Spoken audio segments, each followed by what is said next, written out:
like, subscribe. Hi everyone, welcome to Achievement Mind Power for all competitive exams. Today in our session we discussing about TS State 2022 की जो हमारी preparation चल रही है। आज का जो हमारा टारगेट सब्जेक्ट है वो है इंग्लिश। इंग्लिश के अंतर्गत आज हम जो डिस्कस करने वाले हैं टॉपिक वो इंग्लिश पेडागोलॉजी।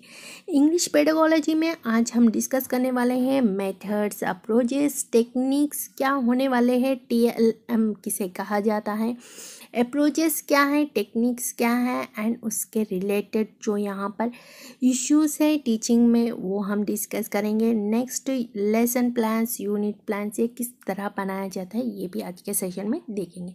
तो बहुत ही इंटरेस्टिंग होने वाला है आज का सेशन। तो इसी बात पर एक लाइक एंड शेयर करते चले। जो हमारे सेशन में न्यू है do like, subscribe and hit bell icon for latest update. आप हमारे साथ जुड़ सकते हैं टेलीग्राम चैनल पर, इंस्टाग्राम, दोनों के लिंक्स प्रोवाइडेड है डिस्क्रिप्शन बॉक्स में। आज का जो हमारा टारगेट सब्जेक्ट है वो है English. English paper 1 and paper 2 दोनों के लिए बहुत ही इम्पोर्टेंट है। टॉपिक है आज का इंग्लिश पेडागोलॉजी के अंतर्गत आज हम डिस्कस करने वाले हैं अप्रोचेस, मेथड्स एंड टेक्निक्स। तो चलिए फिर विदाउट लेट सेशन को शुरू करते हैं। सेशन को अंत तक ज़रूर देखिएगा एंड शेयर करते चलेगा। Edward Anthony says there are 3 types of, यहाँ पर पेडागोलॉजी में जो इन्होंने 3 टाइप्स डिवाइड किए गए हैं, लेवल्स है, ये 3 लेवल्स को इन्होंने डिवाइड किया है। एक तो अप्रोच है, दूसरा है मेथड, तीसरा है टेक्निक्स। इनके बारे में इंडिविजुअली अब हम समझते हैं। अप्रोचेस किसे कहा जाता है, अप्रोचेस और कितने प्रकार के हैं। अप्रोचेस जो है यहाँ पर ये जो अप्रोचेस है ये रिफ़र करता है एक्चुअल नेचर ऑफ लर्निंग। जो लर्निंग की जो सीखने का अप्रोच है वो किस तरह होनी चाहिए, किस प्रकार के अप्रोचेस हमें यहाँ पर लेनी चाहिए। तो चलिए 2 प्रकार के अप्रोचेस यहाँ पर दिए गए हैं। एक तो स्ट्रक्चरल ओरल सिचुएशनल अप्रोच जिसे हम SOSA के नाम से जाना जाता है, यानी कि सिंपल वे में इसे याद रखने के लिए shortcut SOS, structural oral situational. दूसरा है कम्युनिकेटिव अप्रोच। तो ये क्या होता है स्ट्रक्चरल ओरल सिचुएशनल अप्रोच। यहाँ पर जो है ये जो है practice, approaches coming to practice कर यहाँ पर प्रैक्टिस किया जाता है। एंड अल्टरनेटिव ये एक प्रकार का डायरेक्ट मेथड है। क्या है ये? डायरेक्ट मेथड है। डायरेक्ट मेथड यानी कि किसी की सहायता नहीं लेते, जो लैंग्वेज होती है उसी में यहाँ पर बच्चे को समझानी होती है। एंड जो अप्रोच होती है ये प्रैक्टिस एंड इसके अल्टरनेट यहाँ पर दूसरा जो है डायरेक्ट मेथड को यूज़ किया जाता है।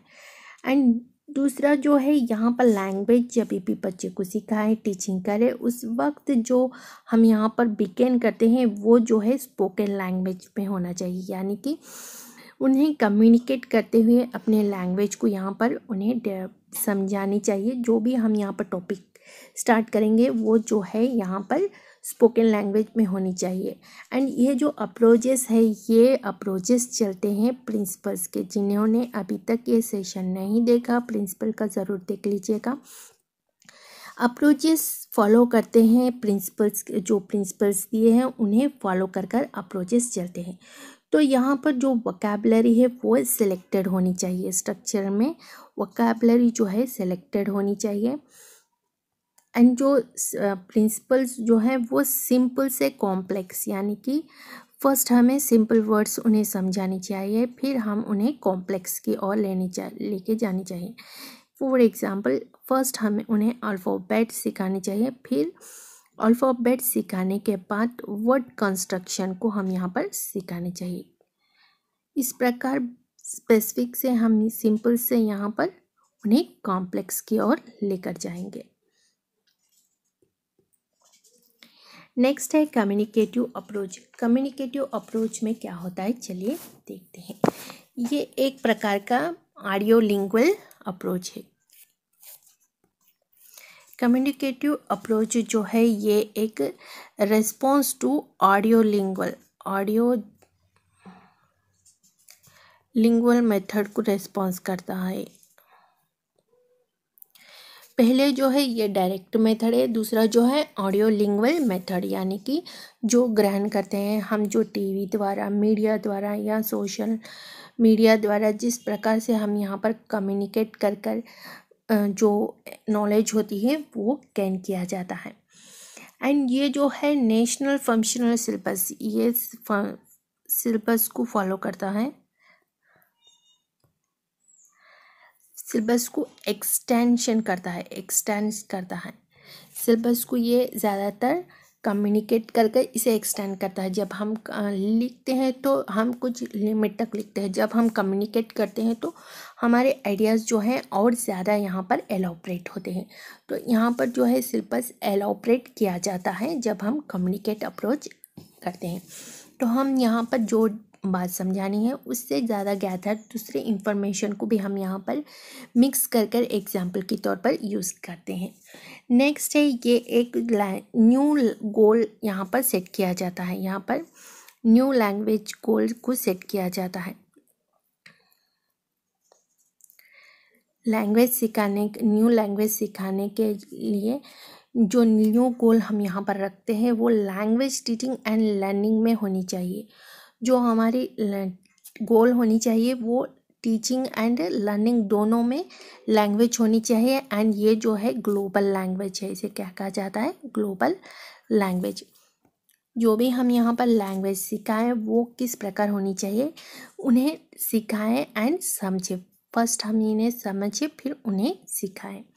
Next, language began with spoken. यहाँ पर भी लैंग्वेज किस तरह से कम्युनिकेट किया जाता है, फर्स्ट हम कम्युनिकेट कर यानी कि स्पोकन लैंग्वेज द्वारा उन्हें से बात करके लैंग्वेज को जो है, स्टोरी को या कोई भी पोएम हो, कोई भी हो, हम उन्हें फर्स्ट कम्युनिकेट कर स्टार्ट करते हैं। यहाँ पर जो है ये जो है इंटरेस्टिंग होता है एंड ये मीनिंगफुल होता है। इंटरेस्ट होता है एंड मीनिंगफुल होता है सीखने के लिए। तो ये दोनों बहुत ही इम्पोर्टेंट है। अप्रोचेस 2 है, स्ट्रक्चरल और situation approach, communicative approach.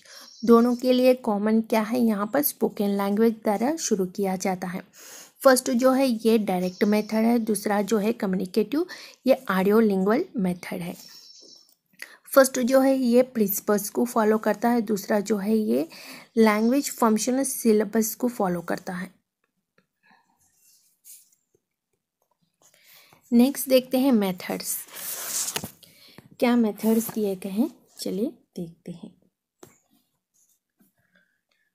Method, the evaluation different approaches different methods of teaching. हम यहाँ पर एक मेथड को लेकर नहीं जाते, डिफरेंट टीचर्स होते हैं, उनके पढ़ाने के डिफरेंट वेज होते हैं।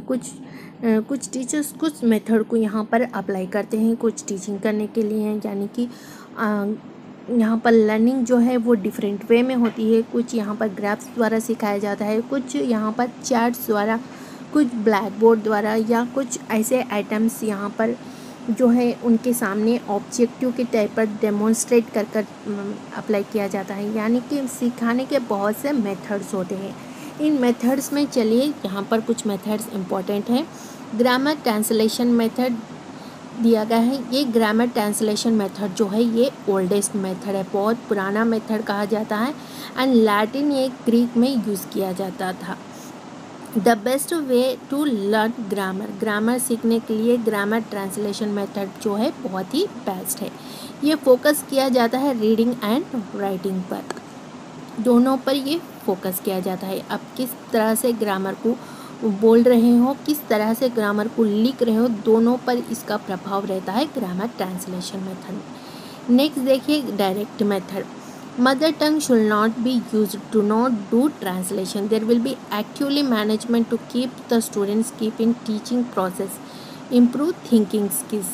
यहाँ पर जब बच्चा मदर टंग को बिल्कुल भी यहाँ पर यूज़ नहीं किया जाता, जो इस लैंग्वेज में यहाँ पर सब्जेक्ट होता है उसी लैंग्वेज में बच्चे को यहाँ पर बात करना होता है। अगर उन्हें समझ नहीं आए तो वो धीरे धीरे समझनी चाहिए, लेकिन यहाँ पर टीचर उन्हें उनकी लैंग्वेज में उसका मीनिंग यहाँ पर नहीं समझाती, यानी कि जो लैंग्वेज है वो डायरेक्ट मेथड में उन्हें इंट्रोड्यूस किया जाता है। एंड ये जो है यहाँ पर स्टूडेंट्स एक्टिव होना पड़ता है, क्योंकि वो यहाँ पर अननोन लैंग्वेज को सुन रहे हैं, तो वो एक्टिवली पार्टिसिपेट करेंगे सुनने के लिए। तो ये जो है यहाँ पर बहुत अनफेयर कहा जा सकता है, क्योंकि स्टूडेंट्स जो है, जो बच्चे होते हैं वो डिफरेंट टंग मदर टंग के होते हैं, यानी कि डिफरेंट रिलीजन से वो बिलोंग करते हैं, तो उनकी दूसरी अलग अलग भाषा होती है। इंग्लिश जो है उनके लिए थोड़ा मुश्किल है। जब हम यहाँ पर डायरेक्ट मेथड इंग्लिश में उन्हें समझाएं तो उन्हें कुछ पल्ले नहीं पड़ेगा। जब समझ नहीं आएगा तो ये ज़्यादातर फेलियर हो जाएगा। डायरेक्ट मेथड ज़्यादातर फेलियर है। नेक्स्ट देखिए बाइलिंगुअल मेथड। इसके जो निर्माता है वो है C.J. Dodson. This method facilities दी है the learner to converse fluency in both mother language. The teacher uses mother language stimulus for involving the target language. यहाँ पर जो बच्चा जो है यहाँ पर सारे लैंग्वेज को वो सीखने की कोशिश करेंगे, यानी कि वो बाइलिंगुअल यहाँ पर अपनी मदर टंग को यूज़ करते हुए दूसरी लैंग्वेज को वो सीखने की कोशिश करता है। यानी कि एक लैंग्वेज उसे आती है, दूसरी लैंग्वेज वो दोनों के मीनिंग को समझते समझते बच्चा यहाँ पर जो है बाइलिंगुअली यहाँ पर जो लर्निंग है वो सीखता है। एंड टीचर जो है यहाँ पर जब वो अननोन लैंग्वेज है और बच्चे को समझ नहीं आ रही है, तो वहाँ पर उस बच्चे के मदर लैंग्वेज में उसे ट्रांसलेट कर कर बच्चे को यहाँ पर उद्दीपन क्रिएट किया जा सकता है, यानी कि इंटरेस्ट क्रिएट कर कर उन्हें समझाया जा सकता है मदर लैंग्वेज में। इस प्रकार ये बच्चों को बहुत ही हेल्पफुल होता है। नेक्स्ट है child centred method. It is a child centred and learning centre. It is direct children to solve the task. It give enjoyment while they learn. यहाँ पर जो है ये जो चाइल्ड सेंटर्ड है ये बच्चों को सेंटर बनाकर सीखने की मदद किया जाता है, यानी कि टीचर यहाँ पर फैसिलिटेटर होती है, वो सिर्फ यहाँ पर गाइडेंस दिया जाता है। बच्चे को यहाँ पर टास्क को जो है कंप्लीट करना पड़ता है, यानी कि टीचर एक टास्क देने पर बच्चे इसे टास्क को फुलफ़िल करना पड़ते हैं एंड जो उन्हें ज़रूरत होती है वो टीचर उन्हें गाइड देते हैं। इस प्रकार सीखने में बच्चों में एन्जॉयमेंट जो है क्रिएट होता है, इंटरेस्टिंग एन्जॉयमेंट क्रिएट हो। नेक्स्ट जो है techniques means how actually is done in the class. आप एक्चुअली कितना पार्टिसिपेट कर रहे हो क्लासरूम में, इस प्रकार यहाँ पर देखा जाता है हम कौन से टेक्निक्स को यहाँ पर यूज़ करते हैं। फर्स्ट जो दिया है रोल प्ले।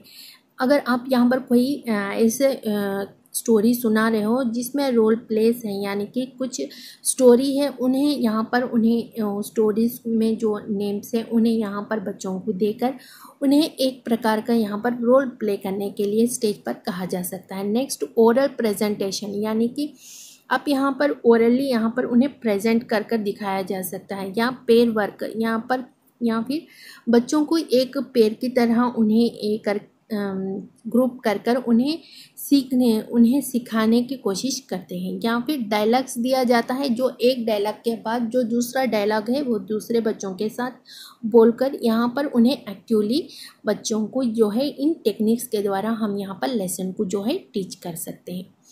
नेक्स्ट जो है टीचिंग स्ट्रक्चर किस प्रकार होनी चाहिए। टीचिंग स्ट्रक्चर जो है the arrangement of some of words in sentence is called structure. जो अरेंजमेंट है स्ट्रक्चर सेंटेंस क्रिएट करने के, वो सारे अरेंजमेंट जो है यहाँ पर स्ट्रक्चर में होनी चाहिए। एक वर्ड लेटर के साथ वर्ड के साथ, यानी कि सब्जेक्ट वर्ब ऑब्जेक्ट इनको फॉलो करते हुए जो है यहाँ पर स्ट्रक्चर होनी चाहिए। जो भी हम यहाँ पर टीचिंग कराते हैं, जब हम लर्निंग कराते हैं, जो लर्निंग कराते वक्त हमें कुछ रूल्स होते हैं, उन्हें स्ट्रक्चर कर कर हम यहाँ पर टीचिंग करनी होती है। तो टीचिंग की स्ट्रक्चर्स क्या है देखें। There must be following of teach structures. They are substitution tables, pictures and diagrams, various activities and role play games. यहाँ पर जो है बच्चों को रोल प्ले गेम्स के द्वारा एंड पिक्चर्स द्वारा एंड सब्स्टिट्यूशन टेबल्स जो है यहाँ पर बच्चों को वर्ड के साथ किस प्रकार इन्हें प्रोनाउंस किया जाता है, उन प्रोनाउंसिएशन प्रोनाउन किसे कहा जाता है, प्रीपोजिशन किसे कहा जाता है, एक के बाद एक यहाँ पर सब्स्टिट्यूट किया जाता है। फर्स्ट हम नाउन को सिखाते हैं, फिर उसके बाद में प्रोनाउन को, यानी कि एक आने के बाद उसके उनके ज्ञान में दूसरा हम नॉलेज जो है यहाँ पर सिखाते हैं। नाउन सीखने के बाद दूसरा यहाँ पर सब्स्टिट्यूट किया जाता है कि प्रोनाउन किसे कहते हैं। इस प्रकार एक के साथ दूसरे को यहाँ पर जोड़ते हुए टीचिंग जो है चलती रहती है। नेक्स्ट, पिक्चर एंड डायग्राम्स के द्वारा हम यहाँ पर बच्चों को इजी वे में सिखा सकते हैं। जो पिक्चर है, पिक्चर से दिखाकर या डायग्राम्स उन्हें क्रिएट कर कर बोर्ड पे जो चार्ट्स पे डायग्राम्स डाल के उन्हें यहाँ पर जो संभाषण है, जो यहाँ पर ग्रामर है, वो हम यहाँ पर इजी वे में सिखा सकते हैं। या फिर वेरियस एक्टिविटीज़ कर कर, जैसे कि रोल प्लेस देकर उन्हें गेम्स के साथ बच्चों को जो है यहाँ पर पार्टिसिपेट किया जा सकता है। इस प्रकार टीचिंग का जो स्ट्रक्चर है बहुत ही महत्वपूर्ण हो जाता है, यानी कि यहाँ पर जो है बच्चा अच्छे से इस जो सिखाना चाह रहे हैं, टीचिंग का जो ऑब्जेक्टिव हो वो यहाँ पर ईजिली ग्रहण करता है। नेक्स्ट जो है TLM, जो कि teacher learning material. Teacher learning सिखाने के लिए कुछ मटेरियल की ज़रूरत होती है एंड टीचर के कुछ मटेरियल होते हैं सिखाने के वक्त। टीचिंग के क्या मटेरियल्स होते हैं, चलिए देखते हैं। TLM, जिसे हम टीचिंग लर्निंग मटेरियल्स कहते हैं। At the basic level there should be simple discourse, conversations, rhymes, description, stories. Higher level discourses, lecture should be included, screen play, writing, drama, short stories, poems, biography. यहाँ पर जो teaching learning materials हैं यहाँ पर जब use किया जाता है तो ये जो यूज़ किया जाता है, ये जो सिलेबस है, text book, workbook, course notes, ये जो है ये सारे बेसिक्स होते हैं TLM के लिए। यानी कि TLM में क्या होता है, फर्स्ट जो है हमें जो सिलेबस दिया गया है वो देखना है, सिलेबस क्या दिया गया है। नेक्स्ट, टेक्स्ट बुक सारा रिफ़र करना है कि उसका स्ट्रक्चर किस प्रकार है। नेक्स्ट, वर्कबुक पर प्रिफर करना है कि किस प्रकार का वर्कबुक उन्हें दिया जाए। एंड बुक्स एंड नोट्स पर यहाँ पर ध्यान दिया जाता है। नेक्स्ट, यहाँ पर जो है टीचिंग लर्निंग मटेरियल्स में यहाँ पर जो है group of syllabus is specific, जो सिखाना चाहते हैं वो स्पेसिफिक होनी चाहिए। जो हमें सिखाना चाहते हैं वो यहाँ पर स्पेसिफिक ग्रुप ऑफ स्टूडेंट्स को उन्हें लेकर, उन्हें स्पेसिफिक टारगेट जो हमें सिखाना चाहते हैं उनकी और उन्हें लेकर जानी चाहिए। एंड जो है यहाँ पर जो प्राइमरी लेवल्स के लिए होते हैं वहाँ पर सिंपल कन्वर्सेशन में ये उन्हें सिखाना होता है, यानी कि कोई हार्ड वर्ड्स उन्हें, इतना हाई ग्रामर उन्हें नहीं देना चाहिए। सिर्फ उन्हें उनका जो टीचिंग मटेरियल जो है सिंपल वे में होनी चाहिए, कन्वर्सेशन होनी चाहिए। एक बच्चे से दूसरे बच्चे को जब यहाँ पर कन्वर्सेशन होता है वो बच्चे यहाँ पर एक्टिवली सीखते हैं। एंड जो उनके टेक्स्ट बुक्स में जो है राइम्स होनी चाहिए जिसे बच्चा एक्टिवली पार्टिसिपेट करता है। डिस्क्रिप्शन होनी चाहिए, स्टोरीज होनी चाहिए, जो स्टोरीज हैं उनमें क्या मोरल है वो यहाँ पर समझानी चाहिए। अच्छे अच्छे स्टोरीज होनी चाहिए ताकि बच्चे यहाँ पर इंटरएक्टिवली पार्टिसिपेट करें। हायर लेवल्स डिस्कोर्स के लिए यहाँ पर लेक्चर्स आप दे सकते हो। शुड इंक्लूड स्क्रीन, किस प्रकार दे सकते हो लेक्चर्स, स्क्रीन प्ले, राइटिंग, यानी कि आप यहाँ पर दिखाकर या ड्रामा के द्वारा या शॉर्ट स्टोरी दिखाकर, पोएम्स को सुनाकर या बायोग्राफियों को सुनाकर आप उन्हें एक्चुअली पार्टिसिपेट कर सकते हो अपने TLM के ज़रिए। एंड यहाँ पर जो है चाकबोर्ड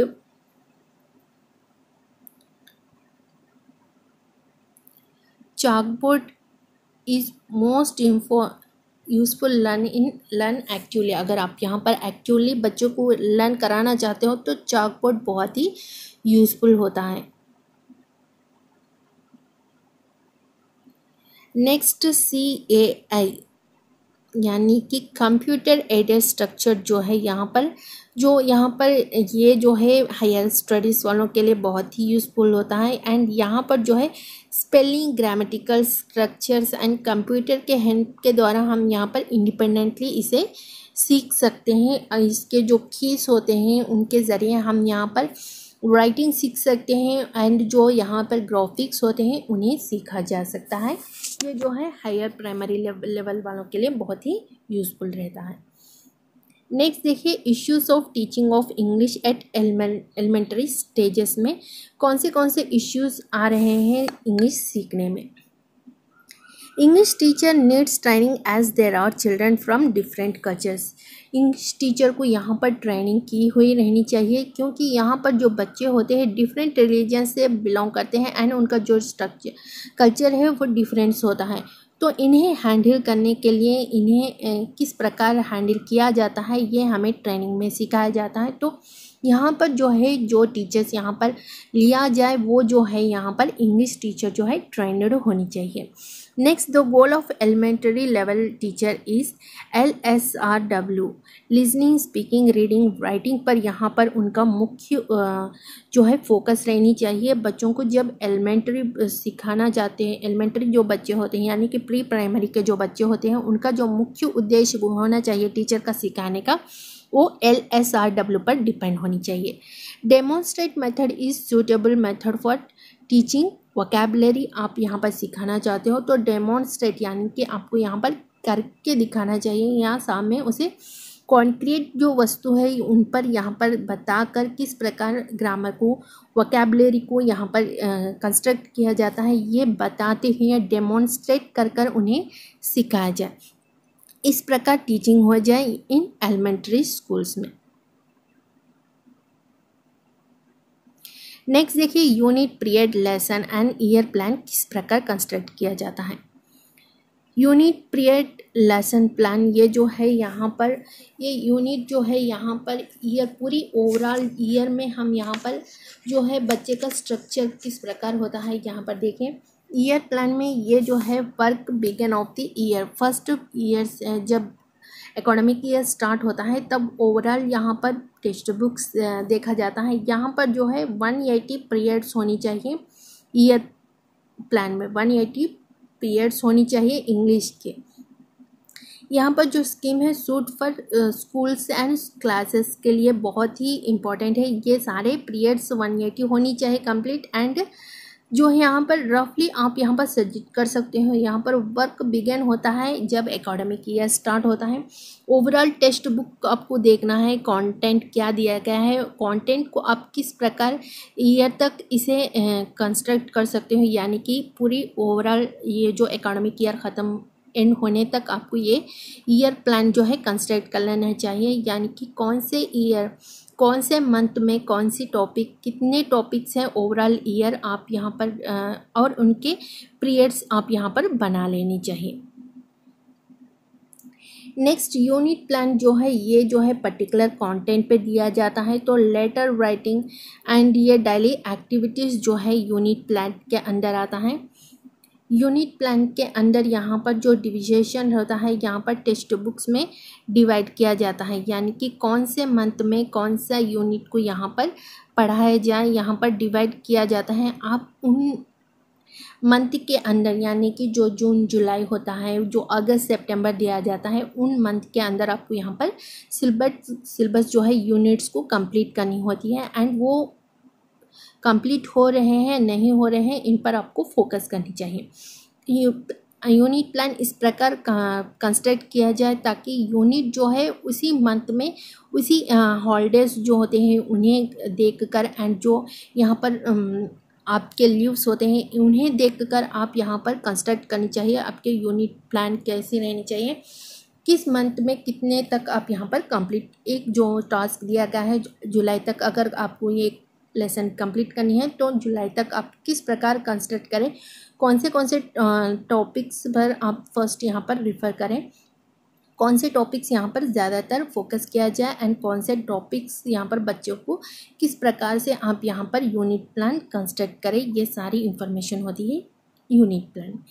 next, period plan. Period plan में जो है यहाँ पर सब्जेक्ट होता है, कौन सा सब्जेक्ट आप कौन से पीरियड में पढ़ाएं, कौन से टाइमिंग पर पढ़ाएं, कौन सा सब्जेक्ट है, एग्ज़ाम के बिफोर कौन सा सब्जेक्ट पढ़ाया जाए एंड एंडिंग तक आप ये सब्जेक्ट्स जो मंथ के एंडिंग है उसके अंत तक आपको सारा सब्जेक्ट यहाँ पर क्लियर करना है। तो कौन से सब्जेक्ट किस किस पीरियड में पढ़ाएं कितने टॉपिक्स आ रहे हैं, कितने सब्जेक्ट में कितने टॉपिक्स हैं, उन्हें हम यहाँ पर डिवाइड कर कर पीरियड प्लान जो है बनाते हैं। नेक्स्ट जो है लेसन प्लान। लेसन प्लान जो है ये पर एसेंशियल होता है, बेनिफिशियल भी होता है स्टूडेंट्स के लिए भी, टीचर्स के लिए भी। यहाँ पर टाइम जो है, यहाँ पर टाइम मैनेजमेंट होता है, कितने टाइम के लिए कितने टॉपिक्स आपको यहाँ पर कवर कर सकते हो, कितने टॉपिक्स लेफ्ट हो गए हैं, कितने टॉपिक आपको नेक्स्ट डे कवर करनी है, ये सारी इंफॉर्मेशन आप जब टीचिंग करते हो एक दिन बिफोर आप यहाँ पर लेसन प्लान बनाते हो। कौन से यहाँ पर आप टूल्स यूज़ करोगे, कौन से टॉपिक्स पर कौन से टूल यूज़ करोगे, ये सारी इंफॉर्मेशन बिफोर टीचिंग एक लेसन जो टीच करने से पहले आप यहाँ पर लेसन प्लान जो है बना लो कि कौन से आप यहाँ पर टूल्स यूज़ कर रहे हो, कौन सी मेथड यूज़ कर रहे हो, किस वे में आप यहाँ पर अप्रोच हो रहे हो बच्चों को, कौन से एक्चुअली क्या टीचर पर्सपेक्ट है या सेंटर पर्सपेक्ट है, ये सारी इंफॉर्मेशन आपको रखनी होती है लेसन यूनिट ईयर प्लान में। तो आई होप आपको सेशन पसंद आया होगा। ओवरऑल 1 सेशन में हम जो है इंग्लिश पेडागोजी जो है कंप्लीट कर चुके हैं। अगर यहाँ फिर भी कोई डाउट हो तो आप हमारे साथ कमेंट सेशन में ज़रूर कमेंट कर दीजिएगा। नेक्स्ट सेशन हम इस पर ज़रूर बनाएंगे एंड नेक्स्ट सेशन में हम आपके साथ फिर मिलते हैं। Until then keep smile, bye bye.